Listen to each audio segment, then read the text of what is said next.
Shrimad Bhagavatam class 157. ഇന്ന് നമ്മൾ നോക്കുന്നത് സ്കന്ധം 8 അധ്യായം 3 ഗജേന്ദ്ര സ്തുതിയും ഗജേന്ദ്ര മോഷണവും. അപ്പം ഗജേന്ദ്ര സ്തുതിക്കുകയാണ്. അപ്പം സ്തുതിയിലേക്ക് വരുമ്പോൾ എവിടത്തേക്കാണ് നമ്മൾ എത്തുക? ആ നിർഗുണമായ ബ്രഹ്മത്തെ പറ്റിയുള്ള വിവരണം തന്നെയായിരിക്കും. അപ്പോൾ ശ്രീ ശുഗൻ പറയുകയാണ്, അങ്ങനെ ആത്മബോധം വന്ന ഗജേന്ദ്രൻ ഇനിയിപ്പോൾ ശരണം പ്രാപിക്കാൻ ആരേ ഉള്ളൂ? ആ വിഷ്ണുവിനെ ഉള്ളൂ. വിഷ്ണു എന്ന് ചിന്തിക്കരുത്, ശ്രീഹരിയായിട്ട് ചിന്തിക്കണം. അല്ലെ അതിൻ്റെ മുകളിലുള്ള ആ ശക്തിയെ, ബ്രഹ്മം തന്നെയാണ്. ബ്രഹ്മമല്ല, ബ്രഹ്മത്തിൻ്റെ അടുത്ത അവസ്ഥ പരമാത്മാവ് എന്നെല്ലാം പറയാം. അല്ലെ ശ്രീഹരി എന്ന് പറയും. ഇപ്പോൾ ഭാഗവതം വരുമ്പോൾ ശ്രീഹരി. അപ്പം മനസ്സിൽ ആത്മബോധം വന്ന ഗജേന്ദ്രൻ മനസ്സിനെ ഹൃദയത്തിൽ ഏകാഗ്രമാക്കിയിട്ട് കഴിഞ്ഞ ജന്മത്തിൽ നിരന്തരം അഭ്യസിച്ചിരുന്ന ശ്ലോകം ചൊല്ലാൻ തുടങ്ങി. അപ്പം പണ്ടത്തെ ഓർത്തുകൊണ്ട് ശ്ലോകം ചൊല്ലും. അല്ലാതെ ആനക്ക് ശ്ലോകം ചൊല്ലാൻ പറ്റൂലല്ലോ. അതുകൊണ്ട് കഴിഞ്ഞ ജന്മത്തിലെ വെച്ചുകൊണ്ട് പറയുകയാണ്. യാതൊരു ഭഗവാനിൽ നിന്ന് ഈ ദേഹേന്ദ്രിയാദികൾക്ക്, നമ്മുടെ ദേഹത്തിനും ഇന്ദ്രിയങ്ങൾക്കെല്ലാം ചൈതന്യം ലഭിക്കുന്നു. ഈ ശരീരത്തിനുള്ള ചൈതന്യം എല്ലാം വന്നു ചേർന്നിരിക്കുന്ന എവിടെ നിന്നാണ്? ഈ ശരീരമായതും ആ ശക്തി വിശേഷമാണ്. അതിനുള്ള ചൈതന്യവും ആ ശക്തി വിശേഷമാണ്. ഈ ദേഹേന്ദ്രിയങ്ങളിൽ കാരണത്വേന പ്രവേശിച്ചവനും ഈ ശരീരത്തിലും ഇന്ദ്രിയങ്ങളിലും എല്ലാം ഒരു കാരണം കൊണ്ട് പ്രവേശിച്ചിട്ടുണ്ട്. എന്തുകൊണ്ട്? ആനയായിട്ട് ജനിച്ചതും ചില കർമ്മങ്ങൾ ചെയ്യാൻ വേണ്ടിയാണ്. അപ്പോൾ ആനയായിട്ട് ജനിക്കണ്ടെങ്കിൽ ആനയായിട്ട് അതിൽ നിന്ന് അത് തന്നെയാണ് ആനയായി മാറിയത്. അതിൻ്റെ അകത്തിരുന്നിട്ട് നിയന്ത്രിക്കുന്നതും ആ ശക്തിയാണ് ആനയായിട്ട്.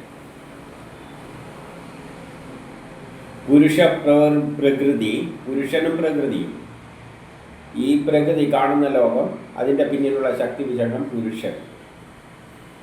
പുരുഷപ്രകൃതി രൂപത്തിൽ വർത്തിക്കുന്നവനും ഇവിടെ പ്രപഞ്ചമായി മാറിയിരിക്കുന്നതെല്ലാം ആ ശക്തി വിശേഷമാണ്.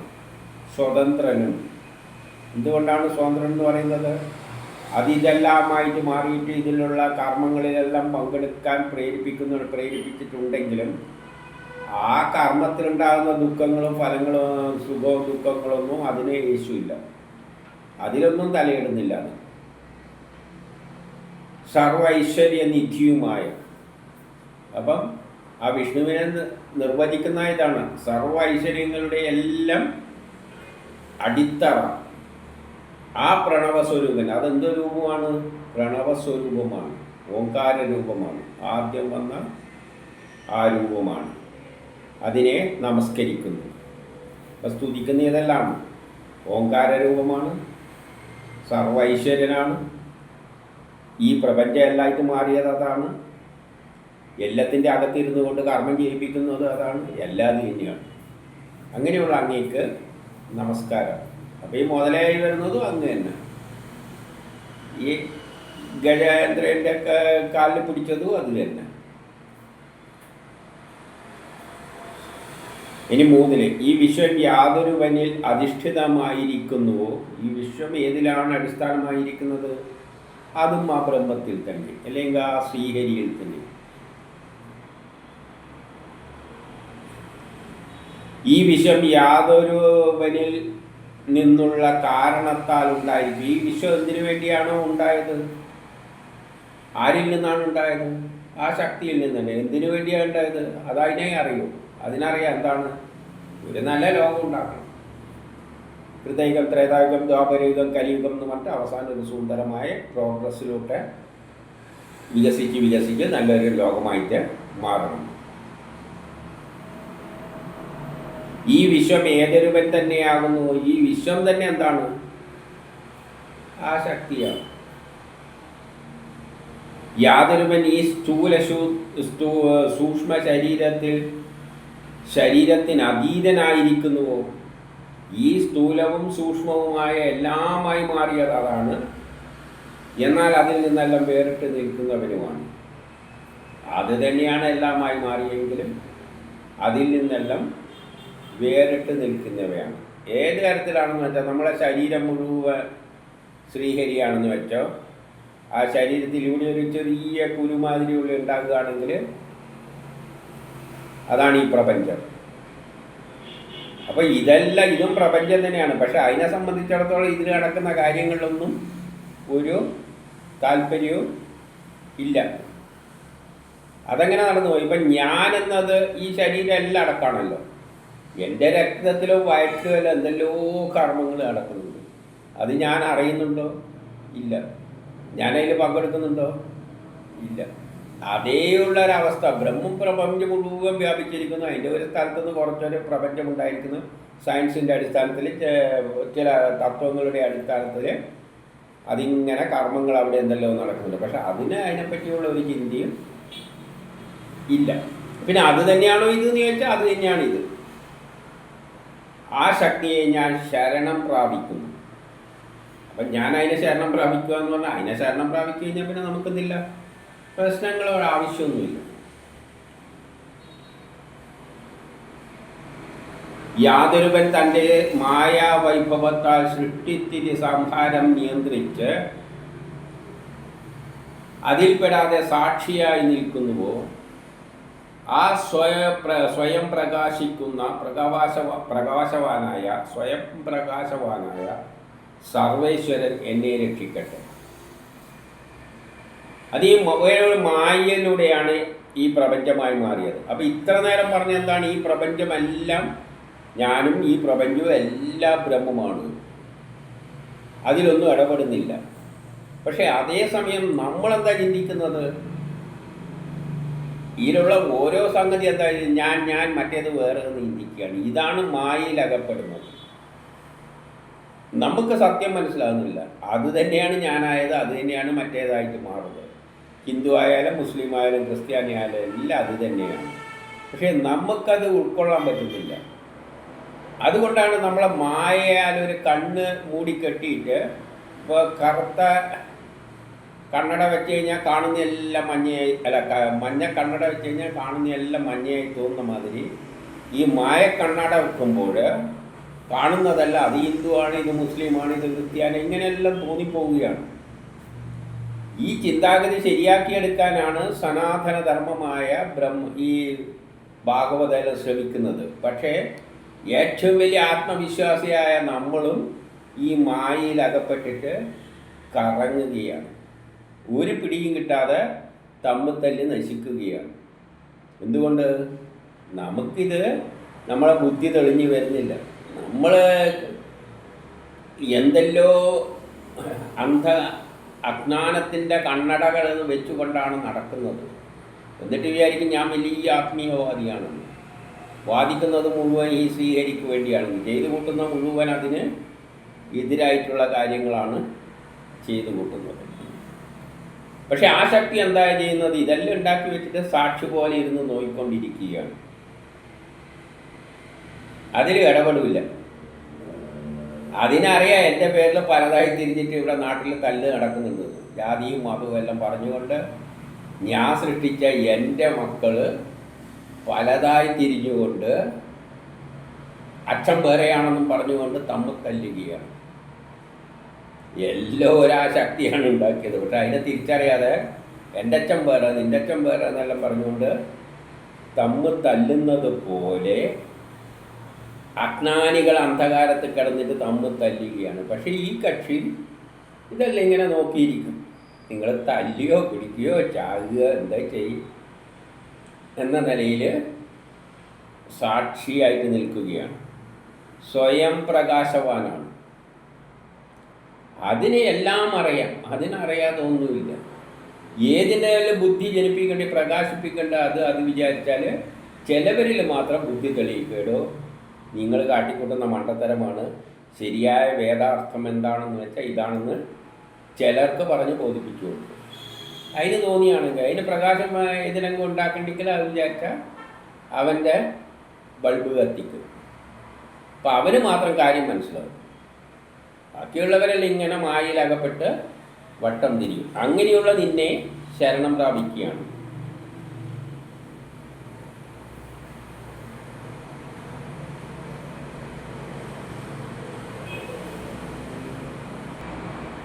അഞ്ചില് 6 പറയുകയാണ്, ലോകവും ലോകപാലകരും, ഈ ലോകവും ലോകത്തെ പരിപാലിക്കുന്നവരും. ലോകത്തെ പരിപാലിക്കുന്നതിൽ ആരെല്ലാം വരും? ബ്രഹ്മ വിഷ്ണു മഹേശ്വരന്മാരെല്ലാം വരും. കാലശക്തിയാൽ വിനാശത്തെ പ്രാപിക്കുമ്പോൾ കാലത്തിൻ്റെ പ്രവർത്തനം മൂലം അവരെന്തിലും പ്രാപിക്കുകയാണ്? വിനാശത്തിൽ പ്രാപിക്കുകയാണ്. അക്കാലത്ത് അന്ധകാരം വ്യാപിക്കുന്നു. അപ്പം ലോകത്തെ പരിപാലിക്കേണ്ടവർ കാലമാകുന്ന ശക്തിയിൽ എന്തായി പോകും? വിവേകത്തെ നശിച്ചിട്ട് വിനാശത്തെ പ്രാപിക്കും, നാശത്തിലേക്ക് പോകും. അപ്പം കാലം മോശമായി വരുമ്പോൾ ആൾക്കാർ ഇതെല്ലാം കാര്യങ്ങളൊന്നും അറിയാതെ ലോകത്തെ പരിപാലിക്കുന്നവർ പോലെ തെറ്റായ മാർഗത്തിൽ സഞ്ചരിച്ചിട്ട് ലോകം നശിക്കും. അപ്പോൾ അതിനും അപ്പുറത്ത് യാതൊരുവൻ പ്രശോഭിച്ചു നിൽക്കുന്നു. അപ്പോഴും ആ ശക്തി വിശേഷം, ഇപ്പം ലോകം ഇങ്ങനെ തലതിരിഞ്ഞിട്ട് അന്ധകാരത്ത് നട്ടം തിരിയുമ്പോഴും ലോകപാലകരെല്ലാം അതിന് പിന്നാലെ നടക്കുമ്പോഴും ആ ശക്തി വിശേഷം അതിൽ നിന്നെല്ലാം മാറി നിന്നിട്ട് പ്രശോഭിച്ചുകൊണ്ടിരിക്കും. അതിൻ്റെ തിളക്കത്തിന് ഉറപ്പില്ല. അതുണ്ടാക്കിയ ലോകം എന്ത് പിന്നോട്ടേക്ക് പോയിക്കൊണ്ടിരുന്നാലും അതിൻ്റെ ശോഭയ്ക്കൊരു തടസ്സവും ഇല്ല. യാതൊരുവനെ ദേവന്മാരും ഋഷികളും അറിയുന്നില്ലയോ? ദേവന്മാർക്കും ഋഷികൾക്കും പോലും ആ ശക്തി വിശേഷത്തെ മനസ്സിലായിട്ടില്ല. അത് ഋഷികൾ തന്നെ പറയാണ്. ലോകം ഏതിൽ നിന്നുണ്ടായോ എന്ന് ചോദിച്ചാൽ ഏതോ ഒരു കാണാനും കേൾക്കാനും പറ്റാതെ എന്തോന്നിൽ നിന്നാണ് ലോകമുണ്ടായിരിക്കുന്നത്. അതുകൊണ്ട് തന്നെയാണ് ശാസ്ത്രജ്ഞന്മാരും പ്രപഞ്ചം ഏതിൽ നിന്നല്ല ഉണ്ടായെന്ന് പറഞ്ഞാൽ അവർ ഗവേഷണം നടത്തി ആറ്റങ്ങളെ കണ്ട്, തന്മാത്രകളെ കണ്ട്, ആറ്റത്തിൻ്റെ അകത്ത് ഇലക്ട്രോണാണ് പ്രോട്ടോണാണെന്നുള്ള മനസ്സിലാക്കി അതിൻ്റെ അകത്ത് എന്താണെന്ന് നോക്കിയപ്പോൾ അവർക്ക് കുറേ എനർജി കിട്ടി. അതിൻ്റെ അപ്പുറത്തേക്ക് ക്വാണ്ടം മെക്കാനിക്സ് എത്തി. അതിൻ്റെ അപ്പുറത്തേക്ക് കിടക്കുമ്പോൾ അമ്മമാർക്ക് ഒരു പിടി കിട്ടാതെയായി. അമ്മമാർ വെച്ചെടുത്ത് പോയി. ഇതാണ് സത്യം. അതിൻ്റെ അപ്പുറം അപ്പം പ്രപഞ്ചം ഏതിൽ നിന്നുണ്ടായോ എന്ന് നോക്കാൻ വേണ്ടി അതിൻ്റെ അപ്പുറത്തേക്ക് കടക്കാൻ പോകുമ്പോൾ അവർക്ക് ഒരു പിടിയും കിട്ടിയില്ല. അവർ സ്ഥലം വിട്ടു. ഋഷികൾ പറഞ്ഞ് രൂപവും ഭാവവും ഒന്നുമില്ലാതെ ഒരു സാധനമാണത്, അതിനെ ആർക്കും മനസ്സിലാക്കാൻ പറ്റില്ല. കാരണം അതിന് അറ്റവുമില്ല, അതിനൊരറ്റവുമില്ല, അതിനെ കാണാനും കാണാനും കേൾക്കാനും മനസ്സിലാക്കാനും ഒന്നും പറ്റാത്തതിനെ പറ്റി എങ്ങനെയാണ് മനസ്സിലാക്കുന്നത്? അതുകൊണ്ട് പറഞ്ഞ് അതിനെ രൂപവും ഭാവവും ഒന്നുണ്ട്, അതിനവരൊരു പേരും കൊടുത്തു, ബ്രഹ്മം അല്ലെ ശ്രീഹരിന്നോ എന്തോ പേര് കൊടുത്തു.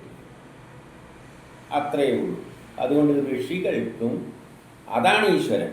അല്ലെ നമ്മൾ ഈ കാണുന്ന മാതിരി ഇവിടെ എന്തല്ലോ കാട്ടിക്കൊട്ടുന്ന 30 കോടി ഒന്നും ഈശ്വരനല്ല. അല്ല, നമ്മളെപ്പോലെയുള്ള കുറേ ബലങ്ങളും എല്ലാമാണ്. കുറേ ബലങ്ങളെല്ലാം ഉണ്ട്. ഈ ലോകത്തിൽ ചില ബലങ്ങളാണ്, ചില വിചാരങ്ങളാണ് ഈ ലോകത്തെ നശിക്കുന്നത്. ആ വിചാരങ്ങൾക്ക് പിന്നിലുള്ള ചില പ്രേരക ബലങ്ങളെയാണ് സയൻസിൽ വരുന്നില്ല ബലങ്ങൾ. അതുകൊണ്ടാണ് ഇപ്പോൾ പ്രേമം കാമം എന്നെല്ലാം പറയുന്നതിന് സയൻസിലെടുക്കാൻ പറ്റില്ല, ദേഷ്യമെല്ലാം സയൻസിലെടുക്കുക. പക്ഷേ ലോകത്തിലുള്ള എല്ലാം സംഭവിക്കുന്നതിൻ്റെ അടിസ്ഥാനത്തിലാണ് ദേഷ്യവും കോപം കൊണ്ടാണ്. പക്ഷേ സയൻസിൽ അത് എടുത്തിട്ടില്ല. പക്ഷേ യുക്തിവാദികൾ സയൻസിൽ വന്നാലേ അത് എടുക്കുകയുള്ളൂ. അപ്പോൾ യുക്തിവാദികളെ സംബന്ധിച്ചിടത്തോളം പ്രേമവും ഇല്ല, കാമവും ഇല്ല, ദേഷ്യവും ഇല്ല, കോപമൊന്നുമില്ല. കാരണം അതൊന്നും സയൻസിൽ വരില്ല. അതുകൊണ്ട് യുക്തിവാദികൾക്ക് ഇതൊന്നും അംഗീകരിച്ചിട്ടില്ല. അത്രയേ ഉള്ളൂ. കാരണം അതിനെ കാണാൻ പറ്റില്ല. അപ്പം അങ്ങനെയുള്ള കുറേ ബലങ്ങളുണ്ട്. പക്ഷെ അതൊന്നും ദേവതകളല്ല. അതാണ് ദേവതകൾ, അതൊന്നും ഈശ്വരനല്ല. അതിനെല്ലാണ് ഓരോ ദേവതകളായിട്ട് ചിത്രീകരിച്ചിരിക്കുന്നത്. പക്ഷെ അത് ഈശ്വരനല്ല. അപ്പോൾ ഈ ദേവതകളില്ല എന്ന് പറയുമ്പോൾ യുക്തിവാദികൾ പ്രേമം കാമദേവൻ ഇല്ല എന്ന് പറഞ്ഞാൽ കാമമില്ല എന്ന് തന്നെയാണ് അവർ പറയുന്നത്. അങ്ങനെ ഒരു കാമമൊന്നും ഈ നാട്ടിലില്ല. മറ്റേ ഒരു ഋഷിയുണ്ടല്ലോ, ഭയങ്കര ദേഷ്യക്കാരനാണ്, ദുർവാസാവ്. ദേഷ്യക്കാരനാണെന്ന് വെച്ചാൽ അങ്ങനെ വികാരങ്ങളൊന്നും ഈ ലോകത്തിലില്ല. കാരണം അന്ന് സയൻസിൽ വരുന്നതല്ല. അതുകൊണ്ട് യുക്തിവാദികളെ സംബന്ധിച്ച് അതൊന്നും അംഗീകരിക്കില്ല.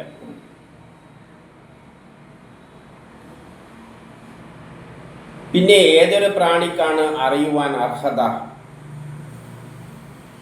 പിന്നെ ആർക്കാണ് അതിനെ അറിയുവാനുള്ള അർഹത?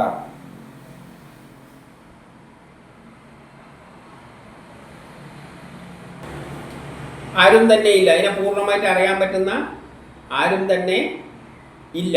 പിന്നെ ആരെങ്കിലും നമുക്കറിയാമെന്ന് പറയുന്നുണ്ടെങ്കിൽ അവരെല്ലാം വിവിധ വേഷങ്ങൾ കെട്ടിയ നടന്മാർ മാത്രമാണ്.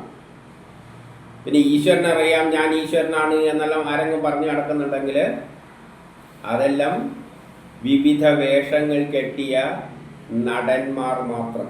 അവരെല്ലാം നടിക്കുകയാണ്, വേഷം കെട്ടിയ നടന്മാർ മാത്രമാണ്. നമ്മളും എല്ലാം വേഷം കെട്ടിയ നടന്മാരാണ്. കാരണം നമുക്കും അറിയില്ല നമ്മളെ ഉള്ളിൽ കിടന്നുകൊണ്ട് അതാണ് ചെയ്യിപ്പിക്കുന്നത് എന്ന്. ഇനിയോ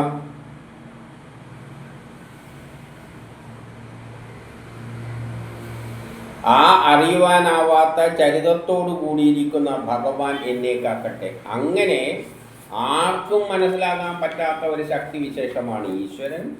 ആ ഈശ്വരൻ എന്നെ രക്ഷിക്കട്ടെ. അപ്പോൾ ഈശ്വരൻ്റെ വർണ്ണനകളാണ് ഈ ആന സ്തുതിക്കുന്നതായിട്ട് ഇവിടെ പറഞ്ഞിരിക്കുന്നത്. പിന്നെ ആനക്ക് സ്തുതിക്കാൻ പറ്റുമോ എന്ന് ചോദിച്ചു കഴിഞ്ഞാൽ ഈ ആന ഇതെവിടുന്നാ പഠിച്ചതെന്ന് ചോദിച്ചാൽ കഴിഞ്ഞ ജന്മത്തിൽ വേറൊരു കക്ഷിയായിരുന്നു. അപ്പോൾ അത് ഓർമ്മ വന്നിട്ടുണ്ട്. അത് നല്ലൊരു പ്രവൃത്തി ചെയ്തുകൊണ്ട് കഴിഞ്ഞ എല്ലാം ആനക്ക് ഓർമ്മിക്കാം.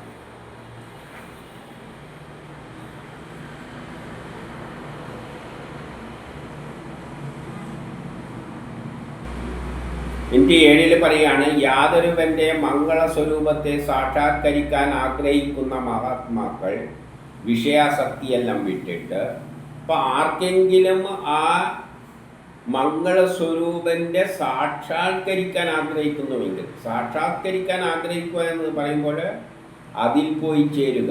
കാരണം അത് തന്നെയാണ് നമ്മളായി മാറിയത്. അപ്പം നമുക്ക് ആ വന്ന അതിൽ തന്നെ പോയി ചേരണം ആഗ്രഹിക്കുന്നുണ്ടെങ്കിൽ, അല്ലാതെ അതിനെ മനസ്സിലാക്കാനല്ല. മനസ്സിലാക്കാൻ പ്രയാസമാണ്, വർണ്ണിക്കാനും പ്രയാസമാണ്, വാക്കുകൾക്ക് അതീതമാണ്.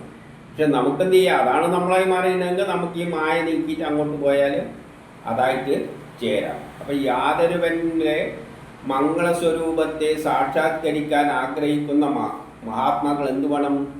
ഈ വിഷയാസക്തി വിട്ടവരും. ഈ വിഷയാസക്തിയെല്ലാം വിടണം. ഇവിടെയുള്ളത് വിഷയങ്ങൾ എന്താണ്? അത് ചക്കയാണ്, ഇത് മാങ്ങയാണ്, ഇത് ഞാനാണ്, ഇത് അവനാണ്. ഇങ്ങനെയുള്ള വിഷയങ്ങളെല്ലാം വിട്ട്, ഈ ലോകത്തിലുള്ള എല്ലാ വിഷയങ്ങളും വിട്ട് ലോകത്തെപ്പറ്റി തന്നെയുള്ള ചിന്ത ഉപേക്ഷിച്ച് എല്ലാ പ്രാണികളുടെ ആത്മാവിൽ ഭവിച്ച എല്ലാ പ്രാണികൾ ഈ ലോകത്തിൽ എന്തെല്ലാം ഉണ്ടോ അതിൻ്റെ ആത്മാവായിരിക്കുന്ന, അതിൻ്റെ ഉള്ളിൽ കിടക്കുന്ന, അതിൻ്റെ സത്തയായി നിൽക്കുന്ന സുഹൃത്തും മനനശീലനുമായി ഭവിച്ച്, അപ്പോൾ എല്ലാ ജീവികളോടും സുഹൃത്തെന്ന പോലെ. കാരണം ഞാനും അതുമെല്ലാം ബ്രഹ്മമാണ്. അപ്പോൾ ബ്രഹ്മ വിഷ്ണു മഹേശ്വരന്മാരെല്ലാം തന്നെ നമ്മളും എല്ലാം ആ ബ്രഹ്മമാണ്. ഭവിച്ചവനും സുഹൃത്തുക്കളും മനനശീലനുമായി ഭവിച്ച് തപോവനസ് ഘോര തപസ്സനുഷ്ഠിക്കുന്നുവോ. അപ്പം പണ്ട് തപോവനത്തിൽ ഈ തത്വം ഒറ്റക്കിരുന്നിട്ട് അങ്ങനെ ചിന്തിച്ചിട്ടുണ്ട്, ഈ ശക്തി വിശേഷം എന്താണെന്ന്. അത് ഗവേഷണത്തിലൂടെയൊന്നും കണ്ടുപിടിക്കുന്നില്ല. വേദങ്ങളിലുള്ള സയൻസെല്ലാം അവർ കണ്ടുപിടിച്ച ശാസ്ത്രജ്ഞരാണ്. പക്ഷേ ഈ സംഗതിയെ മാത്രം നമ്മളെ ബുദ്ധിയിലൂടെ നമ്മൾ വികസിപ്പിച്ചെടുക്കേണ്ടതാണ്. ഈശ്വരൻ എന്ന ആ രൂപമില്ലാത്തവനെ മനസ്സിലാക്കാൻ നമ്മളെ ബുദ്ധിയിലൂടെ നമ്മൾ സ്വയം വികസിപ്പിച്ചെടുത്തേ പറ്റൂ. അതിനാണ് ഘോര തപസ്വി എന്ന് പറയുന്നത്. ആ ഭഗവാൻ എനിക്ക് ആശ്രമമായി ഭവിക്കട്ടെ. അപ്പോൾ ആ ഭഗവാനെ പറ്റിയുള്ള വർണ്ണനകളാണിത്. ഇനി 8-9 യാതൊരുവിന് ജന്മമോ കർമ്മമോ നാമരൂപമോ ഗുണങ്ങളോ ഇല്ലയോ. അതിനെന്തില്ല? ജന്മവുമില്ല, അത് ജനിക്കുന്നുമില്ല. ഈശ്വരൻ ഒരിക്കലും ജനിക്കുന്നില്ല. അതിൽ നിന്നും ഒരു സൃഷ്ടി സ്വരൂപം രൂപപ്പെട്ടു ഒരു പ്രപഞ്ചമുണ്ടായിട്ട് വന്നിട്ടുണ്ട്. പക്ഷെ അത് ഈശ്വരനല്ല, ഈശ്വരൻ്റെ രൂപത്തിലല്ല അത് വന്നിരിക്കുന്നത്. അതിൻ്റെ കർമ്മമോ നാമരൂപമോ അതിന് പേരൊന്നുമില്ല. നമ്മൾ ബ്രഹ്മാവ് ശ്രീഹരി എന്നെല്ലാം വിളിക്കുന്നത് നമുക്ക് സൗകര്യത്തിന് ഒരു പേര് വേണമല്ലോ. അതിന് വേണ്ടി വിളിക്കുന്നത് എന്നാൽ കഴിഞ്ഞാൽ അതിനാരാ പേര് വിളിക്കാൻ? അതിന് പേര് വിളിക്കാനുള്ള അർഹത നമുക്കില്ല. കാരണം രൂപവും ഭാവവും ഉള്ളതിനെല്ലാണ് പേര് വിളിക്കേണ്ടത്. എന്തെങ്കിലും ഗുണം വേണം. ഇതിനൊരു ഗുണമില്ലാതെ എങ്ങനെയാണ് പേര് വിളിക്കുക? പട്ടിയാണോ പൂച്ചയാണോ ഒന്നും അറിയില്ല. അതിന് അറ്റമുണ്ടോയെന്നും അറിയില്ല. ചെറുതിൽ ചെറുതും വലുതിൽ വലുതും എന്നെല്ലാം പറയുന്ന ഒരു സാധനത്തെ നമ്മളെങ്ങനെയാണ് പേര് വിളിക്കുക? പേര് വിളിക്കുന്നതിൽ അർത്ഥമില്ല. പക്ഷെ എന്നാലും ഇതെല്ലാം എഴുതിപ്പിടിപ്പിക്കേണ്ടിക്ക് ഒരു പേര് വേണ്ടേ? അതുകൊണ്ട് നമ്മൾ കൊടുത്ത പേരാണ് ബ്രഹ്മ വിഷ്ണു മഹേശ്വരന്മാരിൽ നിന്നെല്ലാം നമ്മൾ കൊടുക്കുന്ന പേരുകളാണ്. അതുപോലെ അതിനും ഒരു പേര് കൊടുത്തു. അതിന് ഒരു ഗുണവും ഇല്ല. അതിൽ നിന്നുണ്ടായ വസ്തുക്കൾക്കെല്ലാം ഗുണമുണ്ട്, പക്ഷെ അതിന് ഗുണമില്ല.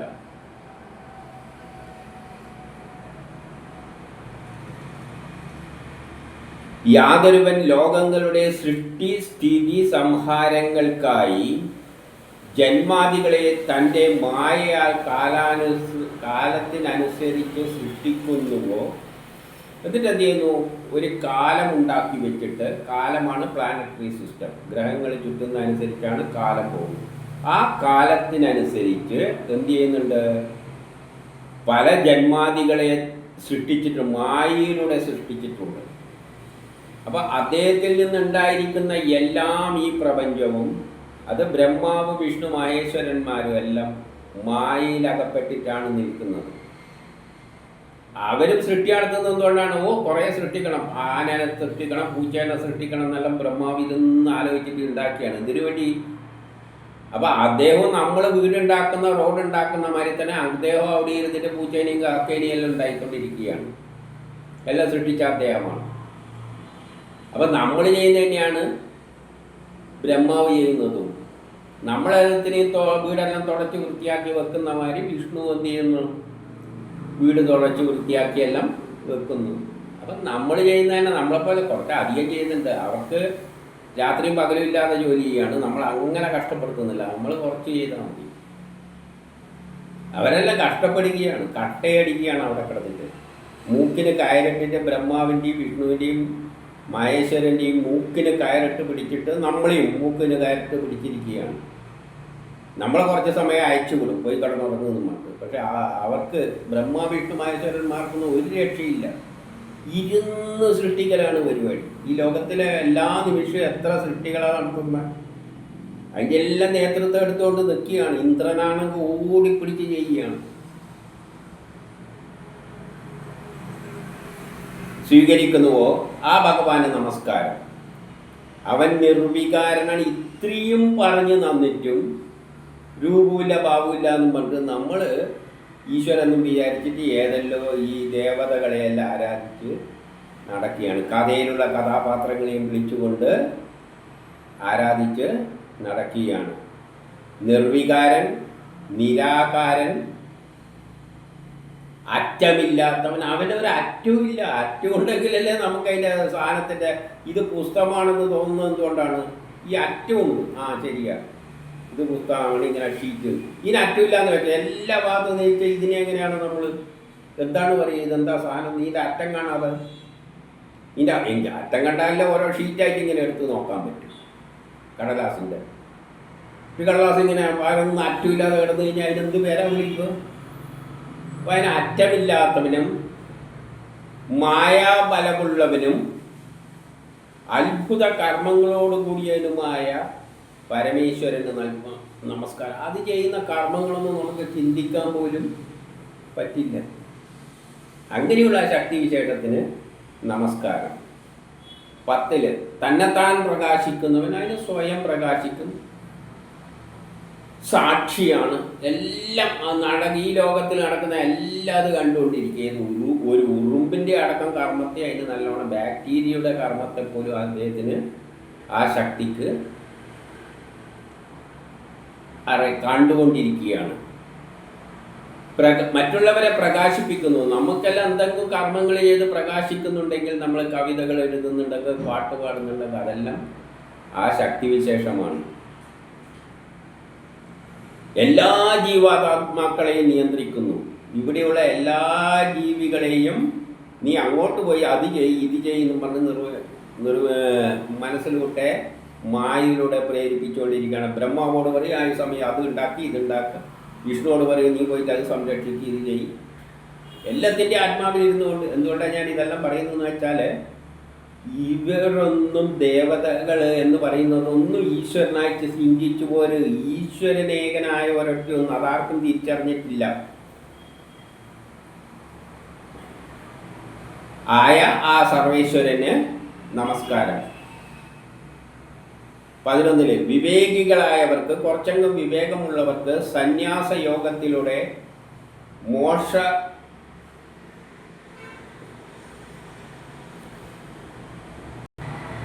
മോക്ഷാനന്ദ സ്വരൂപമായ മോക്ഷം ലഭിക്കുമ്പോൾ നമുക്കൊരു ശാശ്വതമായ ആനന്ദം കിട്ടും.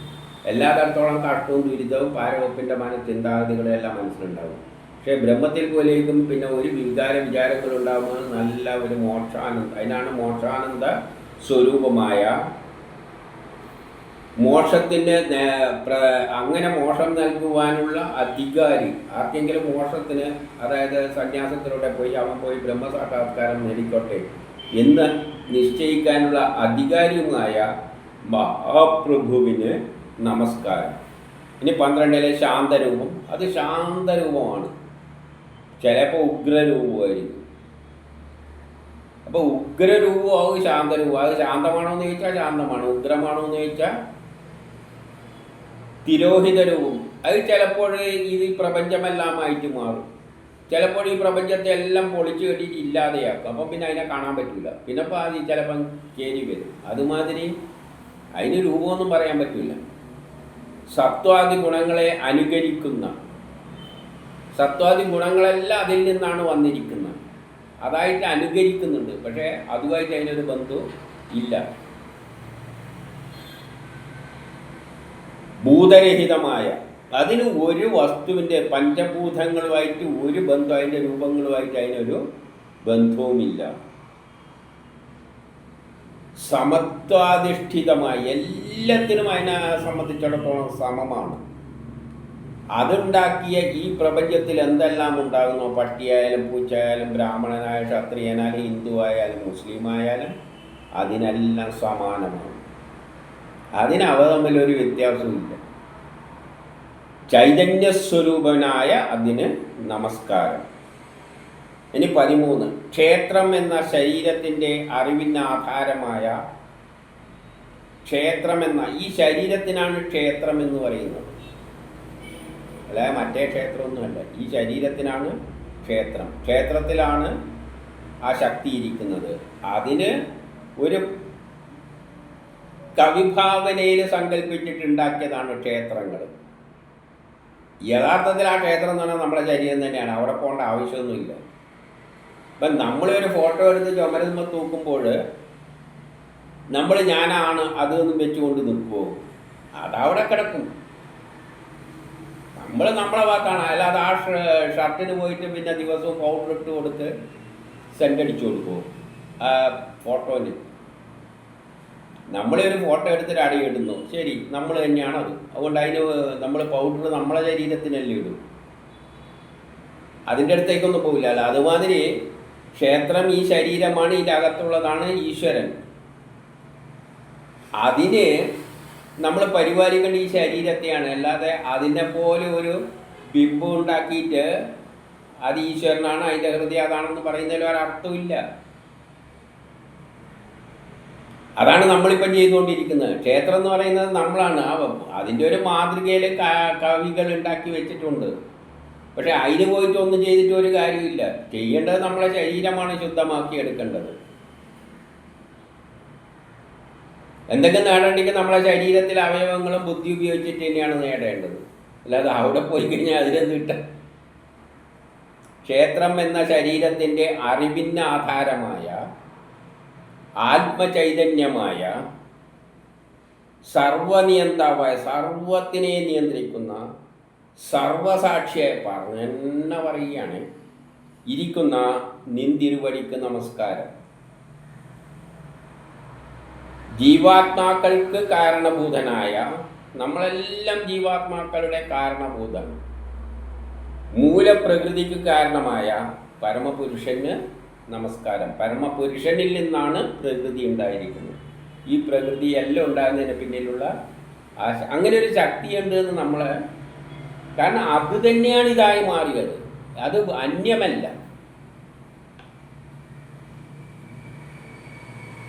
എല്ലാ ഇന്ദ്രിയങ്ങളുടെയും രാഷ്ട്രാവായിരിക്കുന്ന എല്ലാ ഇന്ദ്രിയാദികളുടെയും പ്രവർത്തനം വഴി പ്രതീതി ജനിപ്പിക്കുന്ന നമ്മുടെ എല്ലാ ജീവജാലങ്ങളുടെയും ഉള്ളിൽ നിന്നുകൊണ്ട് നമ്മളെ നിയന്ത്രിക്കുന്ന എല്ലാ ജീവജാലങ്ങളുടെയും നമ്മൾ ഇന്ദ്രിയങ്ങളെ പ്രവർത്തിപ്പിച്ച്, കണ്ണുകളെയും ചെവികളെയും പ്രവർത്തിപ്പിച്ചിട്ട് അവിടെ ഒരു തെങ്ങ് കിടക്കുന്നുണ്ട് എന്ന് നമ്മളെ കൊണ്ട് തോന്നിപ്പിക്കുന്ന ആ ശക്തി വിശേഷമാണ്.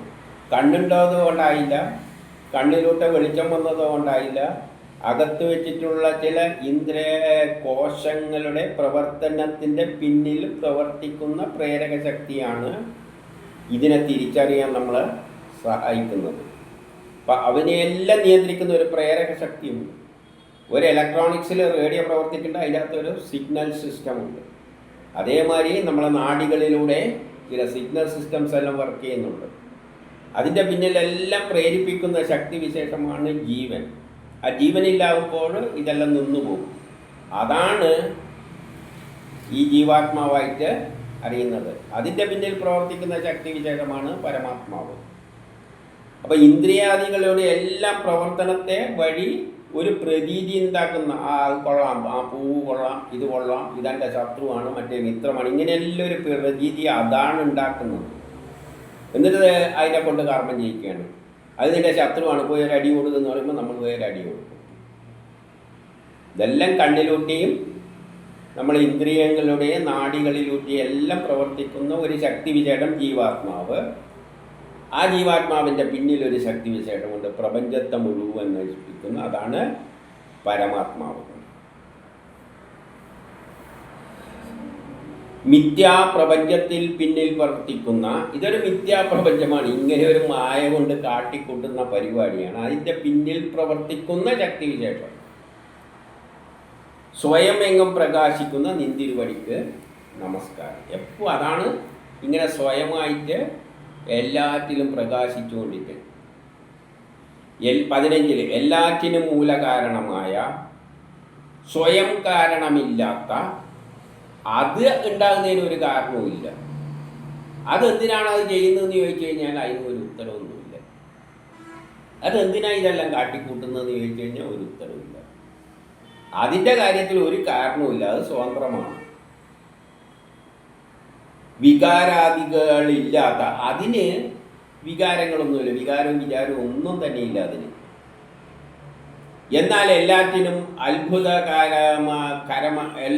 അത്ഭുതകരമായി വർത്തിക്കുന്നു. പക്ഷെ അതേസമയം അതിനൊരു ചിന്താഗതി ഇല്ലെങ്കിലും അതിൻ്റെ ഇങ്ങനെ അത്ഭുതകരമായിട്ട് പലത് ഈ ലോകത്ത് കാട്ടിക്കൂട്ടിക്കൊണ്ടിരിക്കുകയും ചെയ്യും. നിന്തിരുവടിക്ക് നമസ്കാരം. സമസ്ത വേദശാസ്ത്രങ്ങളെയും സമസ്ത വേദശാസ്ത്രങ്ങളുടെയും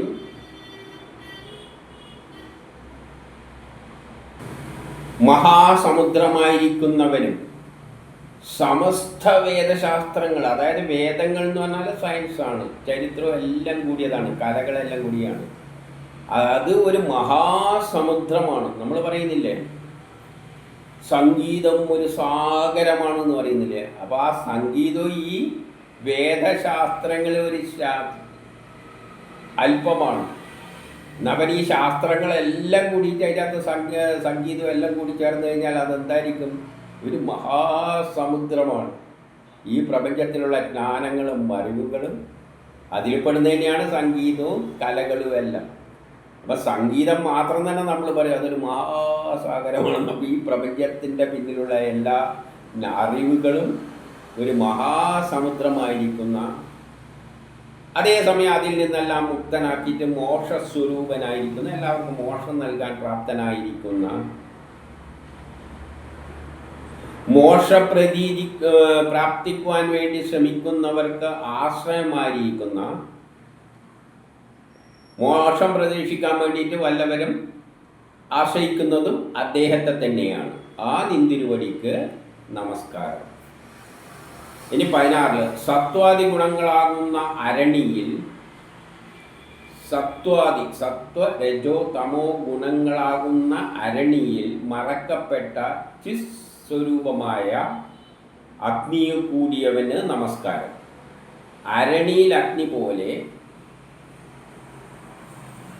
സത്വാദി ഗുണങ്ങളാകുന്ന അരണി, എല്ലാം തികഞ്ഞിരിക്കുന്ന അരണിയിൽ മറക്കപ്പെട്ട ഒരു ചൈതന്യമുണ്ട്. ഈ സത്വാദി ഗുണങ്ങളെല്ലാം ഇവിടെ പ്രകടമാക്കുന്നതിൻ്റെ പിന്നിൽ പ്രവർത്തിക്കുന്ന ഒരു ചൈതന്യം. ഏതുപോലെ? അരണിയിൽ അഗ്നി പോലെ മറഞ്ഞിരിക്കുന്നു.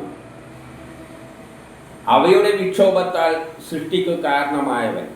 ഈ സത്വാദി ഗുണങ്ങളുടെ വിക്ഷോഭം കൊണ്ട് അത് പലതായിട്ട് കാട്ടിക്കൂട്ടുമ്പോഴാണ് ഈ ലോകം തന്നെ ഉണ്ടായിരിക്കുന്നത്. പല വിചാരങ്ങളെല്ലാം കൂടിയിട്ടാണ് ഈ പ്രപഞ്ചം ഉണ്ടായിരിക്കുന്നത്. നമ്മളും വികാരത്തിന് അടിപ്പെട്ടിട്ടാണ് പലതും നിർമ്മിക്കുകയും നശിപ്പിക്കുകയെല്ലാം ചെയ്യുന്നത്. അങ്ങനെ വിചാരങ്ങളുടെയെല്ലാം വിക്ഷോഭത്തിലൂടെയാണ് ഈ പ്രപഞ്ചം ഉണ്ടാക്കിയിരിക്കുന്നത്. അതിൽ പാരവെപ്പും എല്ലാം വരും. കർമ്മസന്യാസം വഴിയുള്ള ആത്മഭാവനയിൽ വൈദിക കർമ്മകാണ്ഡത്തെ തള്ളിക്കളഞ്ഞവരുടെ ഉള്ളിൽ കർമ്മസന്യാസ വഴിയുടെ ആത്മഭാവനയിൽ അപ്പോൾ എന്തുണ്ട്? കർമ്മസന്യാസമുണ്ട്, ജ്ഞാനവൈരാഗ്യ സന്യാസങ്ങളെല്ലാം ഉണ്ട്. സാധാരണ യോഗീശ്വരന്മാരെല്ലാം എല്ലാം ത്യജിച്ചിട്ട് പോകുന്നവരാണ്. എന്നാൽ അർജുനൻ കർമ്മസന്യാസത്തിലൂടെയാണ്.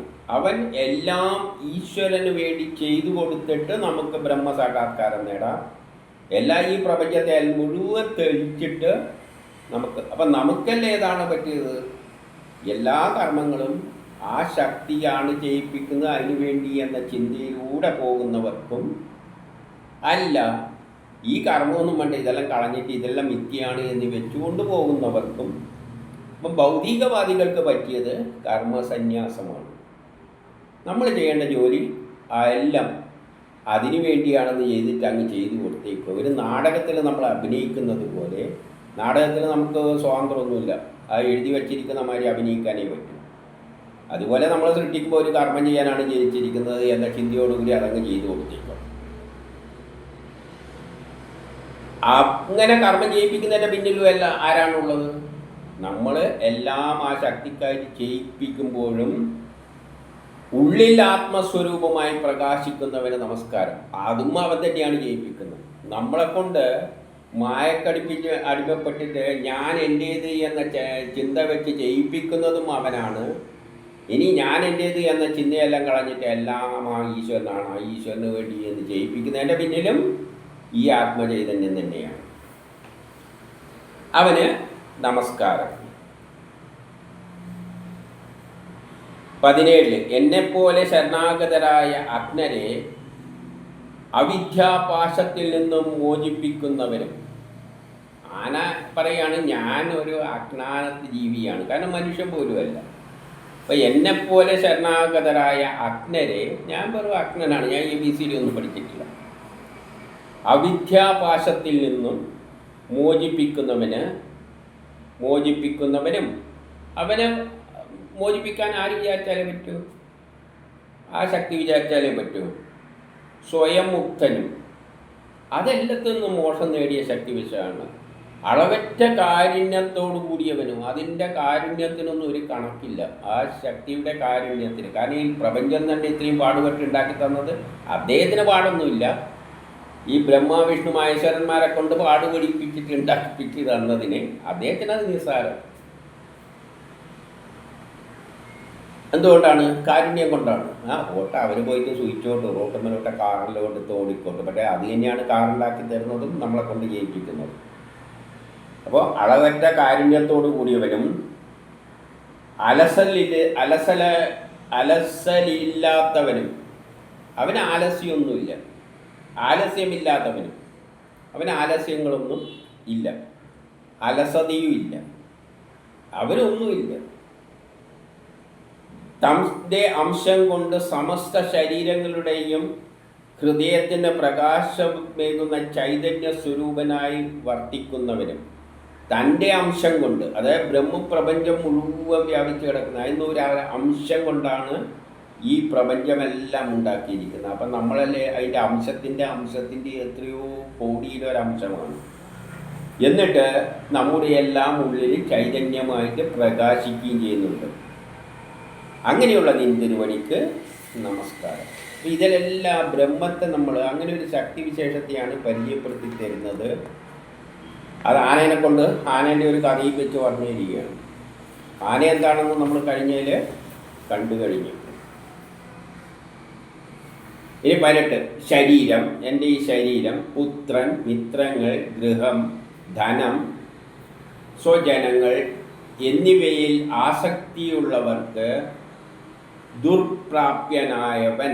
അവർക്കൊന്നും ഞാൻ എൻ്റേത്, എൻ്റെ പുത്രൻ, മക്കള്, ഭാര്യ എന്നെല്ലാം ധനം എന്നെല്ലാം ചിന്തിക്കുന്നവർക്ക് അവനെ പ്രാപിക്കാൻ പറ്റില്ല. അവനെ പ്രാപിക്കണ്ടെങ്കിൽ ജീവിതത്തിൻ്റെ ലക്ഷ്യം മോക്ഷമാണെങ്കിൽ ഉടനെ ഭാര്യയും മക്കളെയെല്ലാം ഉപേക്ഷിച്ചുകൊള്ളുക, ധനമെല്ലാം ഉപേക്ഷിച്ചുകൊള്ളുക. അതാണ് നമ്മളുടെ സനാതനധർമ്മം, സനാതനധർമ്മത്തിൻ്റെ ആത്മീയ വശം. അല്ലെങ്കിൽ മറ്റേ സാധാരണ കുടുംബജീവിതവും കൊണ്ട് പോയിക്കൊള്ളുക. അപ്പം ഇവയിലൊന്നും ആസക്തിയുള്ളവർക്ക് പ്രാപിക്കാൻ പറ്റില്ല. ഗുണഗണങ്ങളായ ദേഹാദികളിൽ ആസക്തി ഇല്ലാത്തവർ, പക്ഷെ അതിലൊന്നും ആസക്തി വിട്ടവർ, ഹൃദയത്തിൽ നിരന്തരമായ ധ്യാനിക്കുന്നവർ. എന്നിട്ട് എന്ത് വേണം? ഹൃദയത്തിൽ എപ്പോഴും ആ ഈശ്വരനെ പറ്റി തന്നെ ചിന്തിച്ചുകൊണ്ടിരിക്കണം. അതിന് വീട്ടിൽ നിന്നാലൊന്നും പറ്റില്ല. എല്ലാം ഉപേക്ഷിച്ചിട്ട് വല്ല ഗുഹയിലും പോയിരുന്നിട്ട് ആ ശക്തിയെപ്പറ്റി മാത്രം ചിന്തിച്ചുകൊണ്ടിരിക്കണം. അങ്ങനെ ജ്ഞാനസ്വരൂപനും പ്രപഞ്ച നിയന്താവുമായ ഭഗവാന് നമസ്കാരം. അങ്ങനെ ചിന്തിക്കുമ്പോൾ തെളിഞ്ഞു വരുന്ന ജ്ഞാനസ്വരൂപനായ പ്രപഞ്ച നിയന്താവായ ആ ഭഗവാന് നമസ്കാരം. 19. ധർമ്മ അർത്ഥ കാമമോഹാദികളെ ആഗ്രഹിക്കുന്നവർ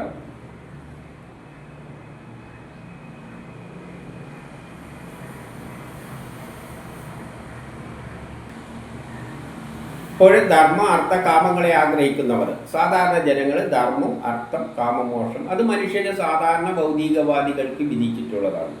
ധർമ്മത്തിനനുസരിച്ച് കർമ്മം ചെയ്യുക. ധർമ്മ അർത്ഥ കാമമോക്ഷം എന്ന് പറയുമ്പോൾ പ്രത്യേകം മനസ്സിലാക്കണം, നമ്മുടെ ധർമ്മമാണ് കർമ്മം ചെയ്യൽ. അതാണ് ധർമ്മ അർത്ഥ കാമമോക്ഷം.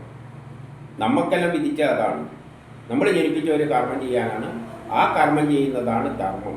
അത് ലോക പുരോഗതിക്കാർക്ക് ആ ശക്തിക്ക് വേണ്ടി അദ്ദേഹം നല്ലൊരു ലോകമുണ്ടാക്കാൻ ശ്രമിക്കുകയാണ്. അതിനു വേണ്ടി കർമ്മം ചെയ്യുക, അതിൽ നിന്ന് വല്ല അർത്ഥവും കിട്ടുക, അതിൽ നിന്ന് വല്ല കാമവും നമുക്ക് ഇങ്ങോട്ട് കിട്ടുകയാണെങ്കിൽ എടുക്കുക, നമ്മളെ കർമ്മങ്ങൾ തീരുക, മോക്ഷം പ്രാപിക്കുക. ഇതാണ് സാധാരണ ജനത്തിന് വിധിച്ചിട്ടുള്ളത്. ഞാനെന്ന ചിന്ത വെച്ചിട്ടുള്ളതല്ല, സ്വാർത്ഥതയ്ക്ക് വേണ്ടിയല്ല. എല്ലാം ചെയ്തു കൊടുക്കുക. എന്താ സുഖം കിട്ടുകയാണെങ്കിൽ ഇപ്പോൾ നമ്മൾ റോഡ് വെട്ടിയാണെങ്കിൽ നാളെ ആ റോഡിലൂട്ട് നമ്മൾ പോകും. അല്ലാതെ കാട് പിടിച്ച സ്ഥലമാണ്, റോഡ് വെട്ടി, നമ്മൾ നടന്നു പോകുമ്പോൾ ധൈര്യത്തിൽ അതിലൂടെ പോകാം. അത് തന്നെയാണ് നമുക്ക് കിട്ടുന്ന ഗുണം. പാമ്പൊന്നും കടിക്കില്ല. ആ നിലയിൽ ഇപ്പോൾ ധർമാർത്ഥ കാമമോക്ഷങ്ങളെ ആഗ്രഹിക്കുന്നവർ യാതൊരുവനെ ഭജിച്ചുകൊണ്ട് ആഗ്രഹങ്ങൾ സാധിപ്പിക്കുന്നുവോ അവനെ ഭജിച്ചുകൊണ്ട്, കാരണം അവന് വേണ്ടി ചെയ്തുകൊണ്ട് എല്ലാം ചെയ്യുകയാണ്. അപ്പം കിട്ടുന്നത് നേടുന്നു. അങ്ങനെ യാതൊരുവൻ മറ്റുള്ള അനിഷ്ടങ്ങളെയും എന്നും നശിക്കാത്ത ദിവ്യ ശരീരത്തെയും അവർക്ക് കൊടുക്കുന്നു. അങ്ങനെയുള്ളവർക്ക് ഒരിക്കലും നശിക്കാത്ത ദിവ്യമായ ശരീരം നൽകും. അതായത് അവർക്ക് കഷ്ടപ്പാടൊന്നും ഉണ്ടാവില്ല. അവരെ ദിവ്യമായ വ്യക്തികളാണ്. അവർ സുഖമായിട്ട് ശാന്തമായിട്ട് ജീവിച്ചു പോകും. ആ മഹാകാരുണികൻ എനിക്ക് മോചനം ഉണ്ടാക്കി തരട്ടെ. അപ്പം എനിക്ക് അങ്ങനെയുള്ള കൂട്ടത്തിലാണ് ഞാൻ. അതുകൊണ്ട് എന്നെ ഒന്ന് മോചനം ഉണ്ടാക്കി തരട്ടെ. അപ്പം ധർമ്മം, അർത്ഥം, കാമമോക്ഷം എന്ന് പറഞ്ഞാൽ പണം കപാരി കൂട്ടുന്ന തരത്തിലുള്ളതല്ല. ന്യായമായി നമ്മൾ ചെയ്യേണ്ട കർമ്മം ചെയ്ത് എന്തെങ്കിലും ഗുണം പ്രകൃതിയിൽ നിന്ന് കിട്ടുന്നുണ്ട് അത് അനുഭവിച്ചുകൊണ്ട് കാമമായാലും ആകാം, മോക്ഷം എത്തുമ്പോൾ മോക്ഷവും ലഭിക്കും. അങ്ങനെ നീങ്ങുന്ന, അതായത് അർജുനനെ കൃഷ്ണൻ ഉപദേശിച്ച രീതിയിൽ, വേദങ്ങളെല്ലാം ഉപദേശിക്കുന്ന ആ രീതിയിൽ നേടുമ്പോൾ, അവനെ ഭജിച്ചുകൊണ്ട് ചെയ്യുമ്പോൾ നേടുന്ന തരത്തിൽ എനിക്ക് മാനിയും പറയുകയാണ്, എനിക്കും ആ അവസ്ഥയിൽ മോചനം ഉണ്ടാക്കി തരണേ.